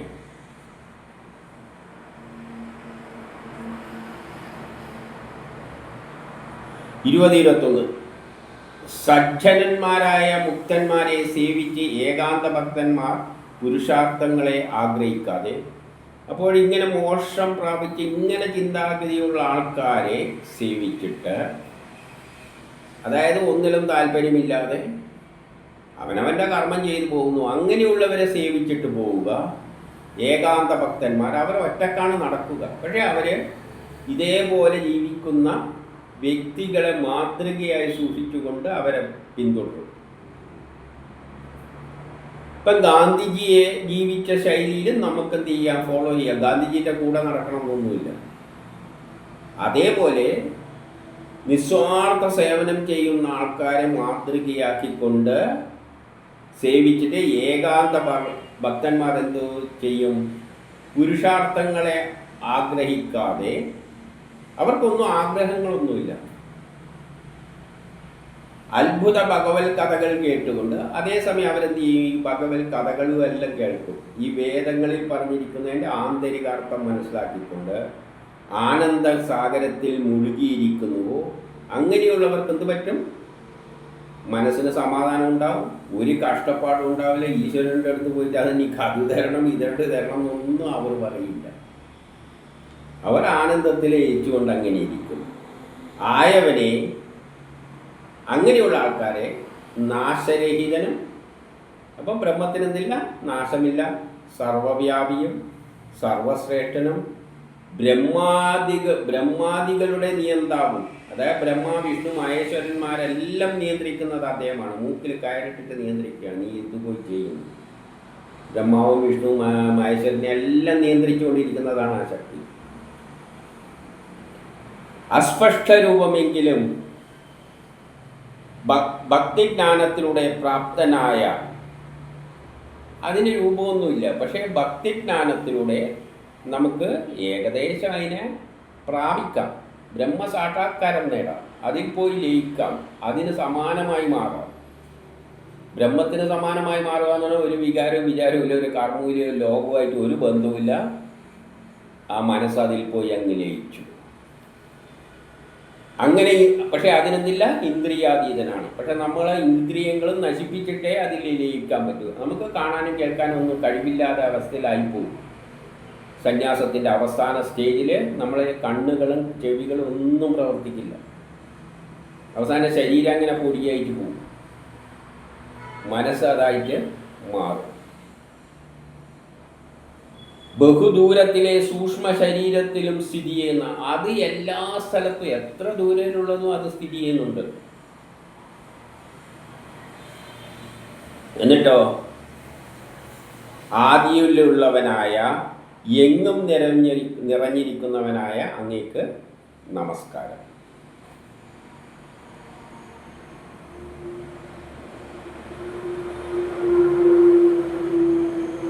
ഇനി 22, 23, 24 ബ്രഹ്മാദി ദേവന്മാരും ഈ ബ്രഹ്മ വിഷ്ണു മഹേശ്വരന്മാർ എന്ന് പറയുന്ന ദേവതകളും വേദങ്ങളും വേദഗ്രന്ഥ ജ്ഞാനങ്ങളും സ്ഥാവരമായ ജംഗമമായ എല്ലാ വസ്തുക്കളും യാതൊരുവിൻ്റെ അംശത്താൽ പലതായി സൃഷ്ടിക്കപ്പെട്ടു. അതിൻ്റെ അംശത്തിൽ നിന്നാണ് ഇവിടെയുള്ള സ്ഥാവര ജംഗമ സ്വത്തുക്കൾ എന്ന് പറഞ്ഞാൽ കല്ലും മണ്ണും ചെടിയും വൃക്ഷങ്ങളും ബ്രഹ്മാവും വിഷ്ണു മഹേശ്വരന്മാരും എല്ലാം ഉണ്ടായിരിക്കുന്നത് അതിൽ നിന്നാണ്, അതിൻ്റെ അംശത്തിൽ നിന്നാണ്, മുഴുവനായിട്ടല്ല. പ്രപഞ്ചം മുഴുവൻ, ലോകത്തിൽ അതിരില്ല, ലോകത്തിന് അതിരില്ല, അത്രയും നിറഞ്ഞു കിടക്കുന്നതിൻ്റെ ഒരംശമാണ് ഈ ബ്രഹ്മാവ് വിഷ്ണു മഹേശ്വരന്മാരും നമ്മളും എല്ലായിട്ട് മാറി. ഇവിടെ കല്ലും മണ്ണും എല്ലായിട്ട് മാറിയിരിക്കുന്നു. അതെല്ലാം ദേവതകളാണ്. എപ്രകാരം അഗ്നിയിൽ നിന്ന് ജ്വാലയും സൂര്യനിൽ നിന്ന് സൂര്യകിരണങ്ങളും പ്രകടമാകുന്നുവോ, തുടരെ ഉണ്ടാവുന്നുണ്ട്. അഗ്നിയിൽ നിന്ന് ജ്വാലയുണ്ടാകും, സൂര്യനിൽ നിന്ന് തുടരെ പ്രകാശ കിരണങ്ങൾ വ്യാപിക്കുന്നു, അപ്രകാരം പ്രകാശിക്കുന്നു. അതും വേണ്ടപ്പോഴെല്ലാം പ്രകാശിക്കും. യാതൊരുനിൽ നിന്ന് സത്വാദി ഗുണങ്ങളുടെ പ്രവാഹരൂപമായ മനസ്സ്, ബുദ്ധി, ഇന്ദ്രിയങ്ങൾ ഉണ്ടായോ അതിൽ നിന്നാണ് അഗ്നിയിൽ നിന്ന് കിരണങ്ങൾ വന്നതുപോലെ, ജ്വാല വരുന്നത് പോലെ, സൂര്യനിൽ നിന്ന് കിരണങ്ങൾ വരുന്നത് പോലെ സത്വാദി ഗുണങ്ങളുടെ പ്രവാഹം മൂലം ഈ ഗുണങ്ങളിലൂടെ മനസ്സ്, ബുദ്ധി, ഇന്ദ്രിയം ഇവയുണ്ടായി. അതിൽ നിന്നാണ് ഇതെല്ലാം ഉണ്ടായിരിക്കുന്നത്. ആ ഈശ്വരൻ ദേവനുമല്ല, അസുരനുമല്ല, മനുഷ്യനുമല്ല, മൃഗവുമല്ല, സ്ത്രീയുമല്ല, പുരുഷനുമല്ല, നപുംസവുമല്ല, ജീവനുമല്ല, കർമ്മവുമല്ല, സത്തുമല്ല, അസത്തുമല്ല. അപ്പോൾ ദേവനല്ലാന്ന് പ്രത്യേകം ഇവിടെ പറഞ്ഞു വെച്ചിട്ടുണ്ട്. നമ്മൾ ഈശ്വരൻ എന്നും പറഞ്ഞിട്ട് ഈശ്വരൻ ദേവനല്ല. ഇവിടെ ഭാഗവതം വെട്ടിത്തുറന്ന് പറഞ്ഞിരിക്കുക. നിങ്ങൾ ഈ ബ്രഹ്മ, വിഷ്ണു, മഹേശ്വരന്മാര് ഇന്ന് ഇതെല്ലാം ദേവതകളാണെങ്കിലും അതൊന്നും ഈശ്വരനല്ല. ഈശ്വരൻ ഒന്നേ ഉള്ളൂ. 33 ദേവതകളുണ്ട്, അതൊന്നും ഈശ്വരനല്ല.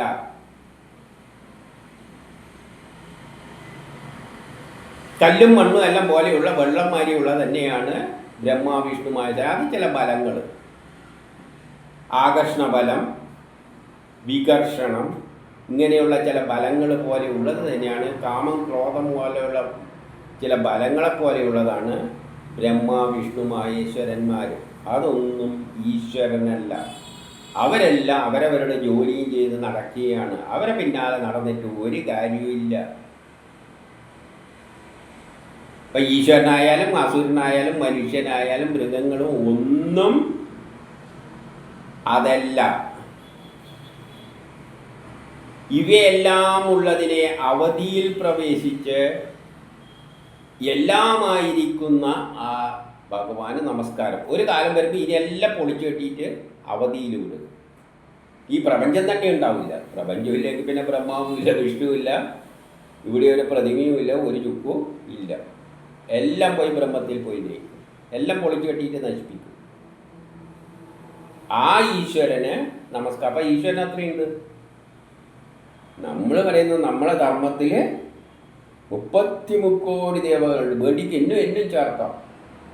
യേശുവിനെ വേണ്ടിക്ക് യേശുവിനെയും ചേർക്കാം, അള്ളാനെ വേണ്ടി കള്ളാനെയും ചേർക്കാം എന്നെല്ലാം പറഞ്ഞുകൊണ്ട് നടക്കുന്നവരാണ് സനാതനധർമ്മം എന്നും പറഞ്ഞ് നടക്കുന്നത്. സനാതനധർമ്മത്തിൽ ഈശ്വരൻ ഒന്നേ ഉള്ളൂ.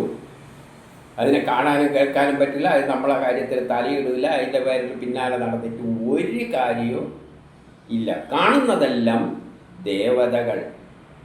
അതല്ല അതിൻ്റെ അംശത്തിൽ നിന്നുണ്ടായ ഓരോ കർമ്മം ചെയ്യാൻ വേണ്ടിയിട്ടുണ്ടായിരിക്കുന്ന സംഗതികൾ.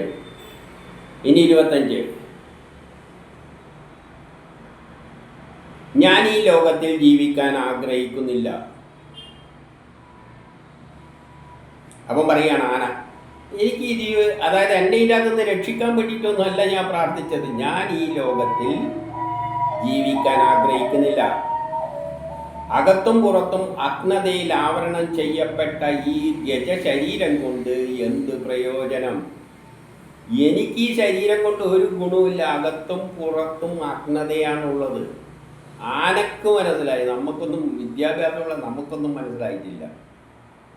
ഈ ശരീരം കൊണ്ട് ഒരു ഗുണവുമില്ല, ഇതെടുത്ത് കളയണം. വെറുതെ പൗഡറെല്ലാം പൂശി നടക്കുകയാണ്. ആനക്ക് മനസ്സിലായിട്ടും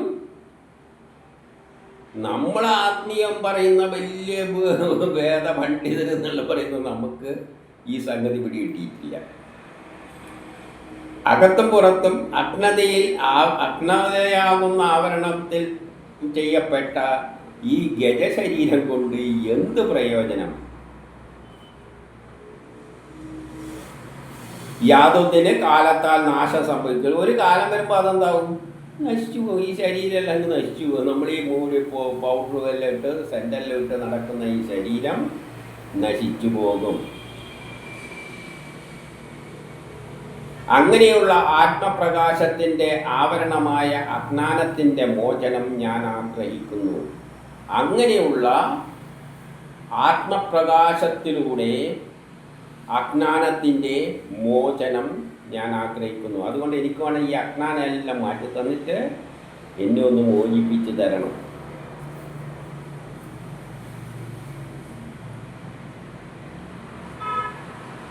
അങ്ങനെയുള്ള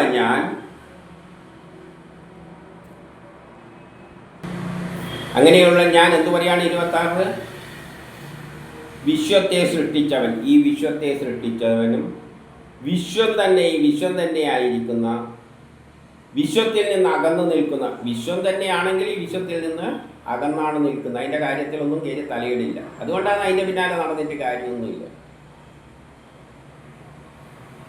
വിശ്വത്തിൽ നിന്ന് അകന്നു നിൽക്കുന്നവരും വിശ്വത്തെ ഉപകരണമാക്കിയവരും, വിശ്വത്തെ ഒരു ഉപകരണമാക്കിയിട്ടുണ്ട്. എന്തിനു വേണ്ടി?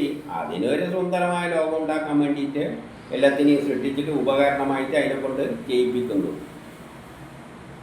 വിശ്വത്തിൻ്റെ ചൈതന്യവും ജന്മമില്ലാത്തവനുമായ ബ്രഹ്മസ്വരൂപത്തെ നമസ്കരിക്കുന്നു. ഇതിൻ്റെ അവസാനം എവിടത്തേക്കെത്തി? ബ്രഹ്മത്തിലേക്കെത്തി. ബ്രഹ്മസ്വരൂപത്തെ നമസ്കരിക്കുന്നു.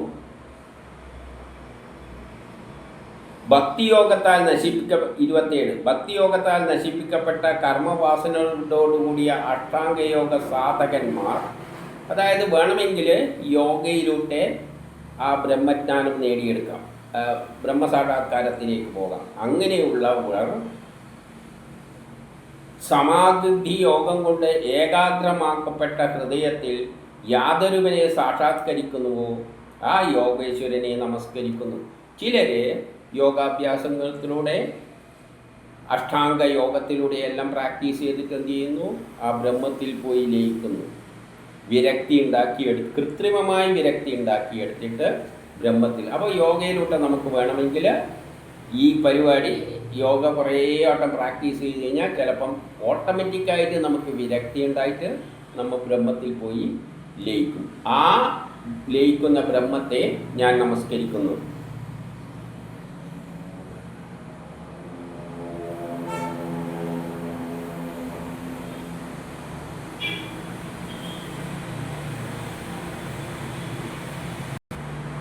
അപ്പോൾ 28 എന്താ പറയുന്നതെന്ന് വെച്ചാൽ, അങ്ങനെ യോഗമാർഗത്തിലൂടെ ആർക്കു വേണ്ടുമെങ്കിലും നീങ്ങാം. അടക്കുവാനാകാത്ത രാഗദോഷാദികളുള്ളവരും, രാഗം, കോപവും ദോഷം, മറ്റുള്ളവരോട് ദേഷ്യം അതെല്ലാം ഉള്ളവർക്ക്, സത്വാദി ഗുണങ്ങളോടുകൂടിയ ഗുണങ്ങൾ, ഈ പ്രപഞ്ചത്തിലെ ഭൗതിക സുഖങ്ങളെല്ലാം കണ്ടിട്ട് അതിൻ്റെ പിന്നാലെ ഓടുന്നവർക്ക്, ഇന്ദ്രിയ ഗുണപ്രതീതിയുള്ളവനും, ഇന്ദ്രിയങ്ങളുടെ കാണുന്നീ കേൾക്കുന്നതിൻ്റെ എല്ലാം പിന്നാലെ ഓടി നടക്കുന്നവർക്ക്, വിഷയങ്ങളാ ദുഷിച്ച ഇന്ദ്രിയങ്ങൾ, ഇങ്ങനെ വിഷയങ്ങളിൽ ദുഷിച്ച ഇന്ദ്രിയങ്ങളുള്ളവർക്ക്, പിന്നെയോ അവ്യക്തമായ മാർഗത്തോടു കൂടിയവനും, അവർക്കെല്ലാം അവ്യക്തമായ മാർഗത്തോടു കൂടിയ, അപ്പം അവ്യക്തമായ മാർഗത്തോടു കൂടിയുള്ള ഒരു വഴിയാണ് ഏതിലൂടെ? ഈ യോഗ സാക്ഷാത്കാരത്തിലൂടെ നേടുന്നത്. അതൊരു പ്രത്യേക രീതിയിലുള്ള സാധാരണ വഴിയല്ല. യോഗയിലൂടെ നമ്മൾ പ്രാക്ടീസ് ചെയ്യുമ്പോൾ ക്രമത്തിൽ ആകെ ദോഷങ്ങളെല്ലാം നമ്മളിൽ നിന്ന് മാറി വരും. ഇനി അപ്രാപ്യമായ മാർഗങ്ങളിലൂടെ, പ്രാപിക്കാൻ പ്രയാസമായ മറ്റുള്ള മാർഗങ്ങളെല്ലാം ഉപേക്ഷിച്ചിട്ട് ഇത്തരം മാർഗങ്ങളിലൂടെ എന്ത് ചെയ്യാൻ പറ്റും? ബ്രഹ്മസാക്ഷാത്കാരം നേടാൻ പറ്റും. അങ്ങനെയുള്ള ആ നിന്തിരുവടിക്കും നമസ്കാരം. അപ്പോൾ നമുക്ക് തന്നെ യോഗാഭ്യാസത്തിലൂടെ, അതിനാണ് യോഗാഭ്യാസം വെച്ചിരിക്കുന്നത്. നമുക്ക് വേണമെങ്കിൽ ശ്രമിച്ചു കഴിഞ്ഞാൽ എന്ത് നിരീശ്വരവാദിയാണെങ്കിലും യോഗാഭ്യാസം പ്രാക്ടീസ് ചെയ്യുമ്പോൾ ക്രമത്തിൽ അതിലാകൃഷ്ടരായിട്ട് നമ്മൾ ബ്രഹ്മസാക്ഷാത്കാരത്തിൽ എത്തിച്ചേരും. അപ്പോൾ ആ മാർഗം എന്ന് പറഞ്ഞാൽ സാധാരണ മാർഗമൊന്നും, ഇതുവരെ പറഞ്ഞ മാർഗമൊന്നും അല്ല.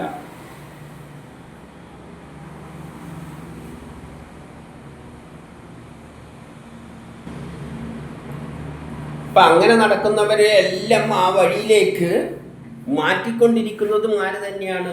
ആ ശക്തി തന്നെയാണ്. ഭൗതികവാദിയായിട്ട് നിരീശ്വരവാദിയായിട്ട് ഒരാളെ മാറ്റിക്കൊണ്ട് നടക്കുന്നതിന് പിന്നിലുള്ളവനും ആ ശക്തിയാണ്. അതുകൊണ്ട് 29 പറയാണ്, ആരുടെ മായാശക്തിയാൽ ബുദ്ധി മറക്കപ്പെട്ടോ. അപ്പം വല്ലവർക്കും ബുദ്ധി തിരിച്ചറിയാതെ ഈശ്വരനെ മനസ്സിലാക്കുന്ന നടക്കുന്നുണ്ടെങ്കിൽ അതും അയാളുടെ മായാപ്രവൃത്തി കൊണ്ട് തന്നെയാണ്. ആരുടെ മായാശക്തിയാൽ ബുദ്ധി മറക്കപ്പെട്ടോ, തൻ്റെ ആത്മാവിനെ ഈ ലോകം അറിയുന്നില്ലയോ. അപ്പോൾ ആർക്കെങ്കിലും തൻ്റെ ഉള്ളിലുള്ള ഇങ്ങനെയൊരു ശക്തി വിശേഷമാണ് തന്നെ കൊണ്ട് ഇതെല്ലാം ചെയ്യിപ്പിക്കുന്നത് എന്ന് തിരിച്ചറിയാൻ പറ്റാത്തവന്, അതേ യുക്തിവാദികൾക്കും നിരീശ്വരവാദികൾക്കും, അവരെ അങ്ങനെ ആക്കിയത് ആരാണ്? മായയിലൂടെ ഈ ശക്തി വിശേഷമാണ് അങ്ങനെ സൃഷ്ടിച്ചിരിക്കുന്നത്. അവൻ തന്നെയാണ് ആ ശരീരമായിട്ട് മാറിയത്. അവൻ്റെ ഉള്ളിൽ ഈ നെഗറ്റീവ് ചിന്താഗതി ഉണ്ടാക്കുന്നതും ആ ശക്തിയാണ്. അങ്ങനെയുള്ള നിന്തിരുവടിക്ക് നമസ്കാരം. ഇനി 30 ശുഗം പറയുകയാണ്, ബ്രഹ്മാദി ദേവന്മാർ പലവിധ മൂർത്തിഭേദങ്ങളാൽ അഭിമാനം കൊള്ളുന്നവരാണ്. ബ്രഹ്മാദി ദേവന്മാരെല്ലാം അവരുടേതായ മൂർത്തിഭാവനകളിൽ അഹങ്കാരം, അഭിമാനം കൊള്ളുന്നവരാണ്. ആര്? ശുഗം പറയുകയാണ്. ബ്രഹ്മാവിനൊരു അഹങ്കാരമുണ്ട്, ഞാനാണ് ഈ ലോകത്തിലെല്ലാം സൃഷ്ടിക്കുന്നതെന്ന് വെച്ചിട്ട് അഹങ്കാരം വെച്ച് നടക്കുന്ന കക്ഷിയാണ്. എന്നോട് ചോദിച്ചില്ല, അന്യല്ലല്ലോ വിളിച്ചിരിക്കുന്നത്, ആ ശ്രീഹരിനെയല്ലേ വിളിച്ചിരിക്കുന്നത്, ആ കിടക്കട്ട്. അതുമാതിരി ബ്രഹ്മാദി ദേവന്മാർ എന്ന് പറഞ്ഞാൽ വിഷ്ണു വിചാരിക്കാൻ ഞാനാണ് ഇവിടെ എല്ലാം പരിപാലിക്കുന്നത്, എന്നെ വിളിച്ചിട്ടില്ലല്ലോ, അടക്കിടക്കട്ട്. അവൻ ശിവൻ വിചാരിക്കും ഞാനാണ് ഇനി എല്ലാം പിടിച്ച് ശരിയാക്കുന്നത്, എന്നെ വിളിച്ചില്ലല്ലോ, ശരി കിടക്കട്ടെ. അപ്പം ബ്രഹ്മാദി ദേവന്മാർ പലവിധ മൂർത്തിഭേദങ്ങളിൽ അഭിമാനം കൊള്ളുന്നവർ, അവരെല്ലാം അഭിമാനികളാണ്. അഭിമാനം ഉള്ളൂ എന്ന് പറഞ്ഞാൽ ഈശ്വരനല്ല, ഈശ്വരന് അഭിമാനമൊന്നും ഇല്ല. അതുകൊണ്ട് ഇതെല്ലാം നമ്മളെപ്പോലെയുള്ള ബലങ്ങളാണ്. ഒരാൾക്ക് സൃഷ്ടിക്കുന്ന ഞാനാണ് എന്നുള്ള അഹങ്കാരം, മറ്റേയാൾക്ക് സംരക്ഷിക്കുന്ന ഞാനാണെന്നുള്ള, മറ്റേയാൾക്ക് സംഭരിക്കുന്ന ഞാനാണെന്നുള്ള അഹങ്കാരം, ഇവരെല്ലാം അഭിമാനം കൊള്ളുന്നവരാണ്. അവർ ഇപ്രകാരം മൂർത്തി വിശേഷ സങ്കല്പത്താൽ ഈശ്വരനെ വാഴ്ത്തിയ ഗജേന്ദ്രനെ രക്ഷിക്കുവാൻ എത്താതിരുന്നപ്പോൾ അവരൊന്നും, എന്നാലും ഞങ്ങൾ ചെല്ലാം, ഞങ്ങളും ആ ഈശ്വരൻ എന്ന് പറയുന്നത് ആ ശ്രീഹരി ഞങ്ങൾ തന്നെയാണ് എന്നുള്ള ചിന്ത അവർക്ക് പോലും ഇല്ല. എങ്കിൽ അവർ പോയി സഹായിച്ചാൽ മതിയായിരുന്നു. ഞാനും ഈശ്വരൻ തന്നെയാണ്, വിളിക്കുന്ന ഈശ്വരനെയാണ്, എല്ലാ ഈശ്വരനും ഒന്നാണ് എന്ന ചിന്ത ഉണ്ടായിരുന്നുവെങ്കിൽ ഈ ത്രിമൂർത്തികളും ഓടിപ്പോയിട്ട് അങ്ങനത്തെ രക്ഷിക്കുമായിരുന്നു. വിഷ്ണുവിനെ സംരക്ഷിക്കേണ്ട ഉത്തരവാദിത്വം ഉണ്ടായിരുന്നു, വിഷ്ണുവിൻ്റെ ഒന്നില്ല, അങ്ങനെ വേണ്ട, എന്നെ വിളിച്ചില്ലല്ലോ. അപ്പോൾ ഇവരെല്ലാം അഹങ്കാരികളാണ്, അവർക്കെല്ലാം ഞാനാണ്, എൻ്റെ എന്തെല്ലാം അതാണ് ഇവിടെ പറയുന്നത്. ഇത്തരം മൂർത്തി വിശേഷ സങ്കല്പത്താൽ ഈശ്വരനെ വാഴ്ത്തിയ ഗജേന്ദ്രൻ വാഴ്ത്തിയ എന്താണ്? എല്ലാ ബ്രഹ്മാവും വിഷ്ണുവും അശേഷന്മാരും എല്ലാ ബ്രഹ്മം തന്നെയാണ് എന്ന് പറഞ്ഞ് വാർക്കുമ്പോൾ ഇവർക്കാവും പോരാ, അങ്ങനെയൊന്നുമല്ല, ഞാൻ വേറെ തന്നെയാണ്, നമ്മളെ സ്വഭാവം. അങ്ങനെ ഈശ്വരനൊന്നുമില്ല, ഞാനാണ് ഇവിടെ ഇരിക്കുന്നത്, ഞാനാണ് ഇവിടെ അധികാര കസേലയിൽ ഇരിക്കുന്നത്, ഞാനാണ് തീരുമാനിക്കുന്നത്, എൻ്റെ അടുത്ത് വരട്ടെ. അവൻ ദൈവത്തിനെ വിളിക്കാൻ പോവുകയാണ്, എന്നാൽ ദൈവത്തെ പോയി വിളിക്കട്ടെ, എൻ്റെ അടുത്ത് വന്നില്ല. ഇങ്ങനെ ഇരിക്കുന്ന മനോഭാവത്തിലാണ് ഇവരെല്ലാം ഇരിക്കുന്നത്. രക്ഷിക്കാൻ എത്താതിരുന്നപ്പോൾ എല്ലാവരിലും അന്തരാമിയായ ശ്രീഹരി അവിടെ എത്തി. അപ്പം ഈ ബ്രഹ്മാവിലും വിഷ്ണുവിലും എന്നിലും എല്ലാം അടങ്ങിയിരിക്കുന്ന ആ ശ്രീഹരി അവിടെ എത്തി. ഇനി 31 ജഗത്തിൻ്റെ ആധാരമായ ഭഗവാൻ ആ ഗജേന്ദ്രൻ്റെ ഈ അവസ്ഥയെ അറിഞ്ഞ് അദ്ദേഹത്തിൻ്റെ സ്തുതി കേട്ട് സ്തുതിച്ചുകൊണ്ടിരുന്ന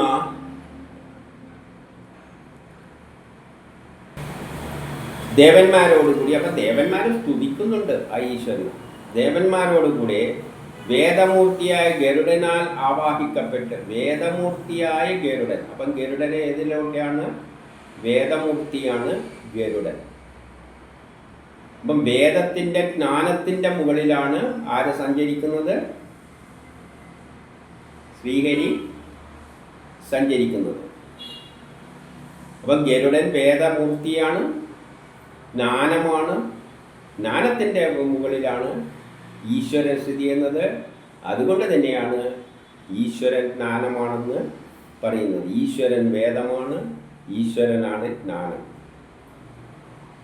ചക്രായുധവുമായ ഗരുഡൻ്റെ ഉള്ളിടത്തേക്ക് അതിവേഗം വന്നു ചേർന്നു. ഇനി 32.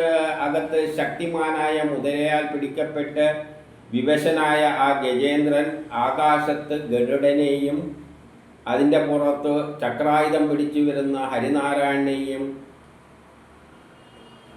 കണ്ടു. അപ്പം അദ്ദേഹം എന്ത് ചെയ്തു? ചെന്താമര, തുമ്പിക്കൈയിൽ ഒരു ചെന്താമര എടുത്തിട്ട് പൊക്കി പിടിച്ചുകൊണ്ട് അദ്ദേഹത്തെ ഭജിച്ചു. യാനയപ്പോൾ ഒരു ചെന്താമര അവിടുന്ന് പുറത്തെത്തിയായിരിക്കും പൊക്കിയിട്ട് വിഷ്ണുവിനെ ഭജിച്ചു. ഭഗവാനെ, സർവജഗത്നാഥ ഗുരുനാഥ, ഗുരുവേ, സർവജഗത്തിൻ്റെയും ഗുരുവേ, നാരായണ നമസ്കാരം. ഇനി 33.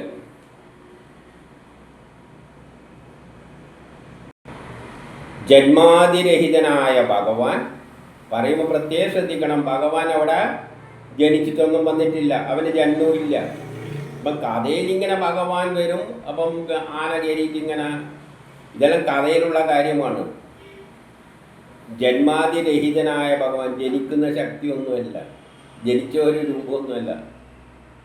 കരുണാമയനായ അദ്ദേഹം പെട്ടെന്ന്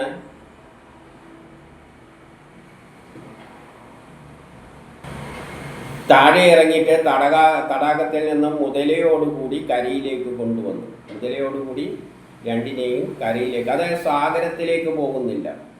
നമ്മൾ ഒരു ഓർബിറ്റിലുള്ള ഗ്രഹം തെറിച്ചു പോകുന്നതിനെ പറ്റിയാണ്. തെറിച്ചു പോകുമ്പോൾ എന്ന് പറഞ്ഞാൽ സാഗരം, പുറത്ത് സാഗരം, അകത്ത് ന്യൂക്ലിയസ്, അല്ലെങ്കിൽ സൂര്യൻ, അല്ലെങ്കിൽ ഭൂമിയാണെങ്കിൽ ചന്ദ്രനാണ് ചുറ്റുന്നത്, ചന്ദ്രൻ. പുറത്ത് തെറിച്ചു പോകുന്നതെന്ന് എടുത്തിട്ട് ഓർബിറ്റിൽ തന്നെ വെച്ചു കൊടുത്തു എന്ന നിലയിൽ ഇറക്കണം. അപ്പം മുതലയോടുകൂടി കരയിലേക്ക് കൊണ്ടുവന്നു. കരയിലേക്ക് കൊണ്ടുവന്നു എന്നാൽ ആ ഓർബിറ്റിൽ തന്നെ കൊണ്ട് തെറിച്ചു പോകുന്നത് ഇല്ലാതാക്കി. എൻ്റെ മുതലയുടെ മുഖത്ത് നിന്നും അവയെ സുദർശന ചക്രം കൊണ്ട് വായ മുറിച്ചു മാറ്റിയിട്ട് അതിൽ നിന്നും ആനയെ രക്ഷിച്ചു. അപ്പം സംഗതി ഇത്രയേ ഉള്ളൂ. ഭൂമിയുടെ ഓർബിറ്റിൽ നിന്ന് ചന്ദ്രൻ തെറിച്ചു പോകുന്നുണ്ടെങ്കിൽ ചന്ദ്രനെ പിടിച്ച് അവിടെ തന്നെ നിർത്തുന്നത് ആരാണ്? ആറ്റത്തിൻ്റെ ഓർബിറ്റിൽ നിന്ന് ഇലക്ട്രോൺ തെറിച്ചു പോകുന്നുണ്ടെങ്കിൽ അവിടെ പിടിച്ച് നിർത്തുന്നത് ആരാണ്? സൂര്യൻ്റെ ഭ്രമണപഥത്തിൽ നിന്ന് ഭൂമി തെറിച്ചു പോകുന്നതിന് തെറിക്കാതെ പിടിച്ചു നിർത്തുന്ന ആരാണ്? ആ ശക്തിയാണ്. പക്ഷേ അവിടെ ഓരോ ഗോളത്തിന്മേലും രണ്ട് ശക്തി ആക്ട് ചെയ്യുന്നത്. ഒന്ന് പിടിച്ചിട്ട് ഇപ്പം സൂര്യൻ്റെ ചുറ്റും ഭൂമി ചുറ്റിയാണ്, ഭൂമിയെ പിടിച്ച് വലിക്കുന്നുണ്ട് സൂര്യൻ. അതേസമയം പുറത്തേക്ക് ഒരു ഫോഴ്സ് ഉണ്ട്, തെറിച്ചു പോകാനുള്ള ഫോഴ്സ് ഭൂമിയിൽ ആക്ട് ചെയ്യുന്നത്. ഇത് രണ്ടും തുല്യമായതുകൊണ്ടാണ് ഒരു കമ്പ് രണ്ടു ഭാഗത്തേക്കും വെച്ച് കഴിഞ്ഞാൽ രണ്ട് തുല്യ ശക്തിയാണെങ്കിൽ നടുവിൽ നിൽക്കും. അങ്ങനെയാണ് ഭൂമി ഓർബിറ്റിൽ നിൽക്കുന്നത്.